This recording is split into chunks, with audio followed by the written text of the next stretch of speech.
ப்ரெக்னன்சியில் நம்ம நைட் டைமில் தூங்கலான்னு நினைக்கிறப்போ தான் நம்மளோட பேபியோட மூமெண்ட்ஸ் வந்து ஜாஸ்தி இருக்கும். அதுக்கு பின்னாடி இருக்க ரீசன் என்னன்னு சொல்லிட்டு பார்ப்போம். டே டைமில் மதர் ஏதாச்சும் ஒரு ஆக்டிவிட்டியில் இன்வால்வ் ஆகிருப்பாங்க. அது நிற்கிறது, நடக்கிறது, வேலை செய்கிறது அப்படி ஏதாச்சும் இருக்கும். அந்த மாதிரி இருக்கிறப்போ யூட்ரஸ்குள்ளே இருக்க உங்கள் பேபிக்கு அது தொட்டிலில் போட்டு ஆட்டுற மாதிரி இருக்கும். அதனால டே டைமில் பேபிஸ் ரொம்ப நல்லா தூங்குவாங்க. நைட் டைமில் தூங்கும்போது இந்த ஆக்டிவிட்டீஸ் எதுவுமே இருக்காது. அதனால் பேபிஸ் ரொம்ப ஆக்டிவாக இருப்பாங்க. அவங்களோட மூமெண்ட் நமக்கு ஜாஸ்தியாக தெரியும். தூங்கும்போது நீங்கள் ஒரு சைடில் படுக்கும்போது உங்கள் யூட்ரஸ் வந்து நல்லா கம்ஃபர்டபுளாக ரிலாக்ஸ்டாக இருக்கும். அப்போது பேபிஸ்க்கு உள்ளே மூவ் ஆகிறதுக்கு நிறைய ஸ்பேஸ் கிடைக்கும். அதனாலேயும் மூமெண்ட் ஜாஸ்தி தெரியும்.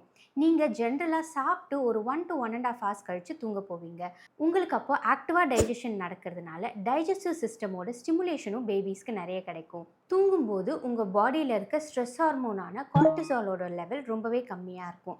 அதனால் உங்களோட பேபி ரொம்ப ஆக்டிவாக ஃப்ரீயாக மூவ் பண்ணுவாங்க. ஸோ நைட் டைமில் பேபி மூமெண்ட்ஸ் ஜாஸ்தியாக இருக்குது அப்படின்னா உங்கள் பேபி ஹெல்த்தியாக இருக்காங்கன்னு அர்த்தம்.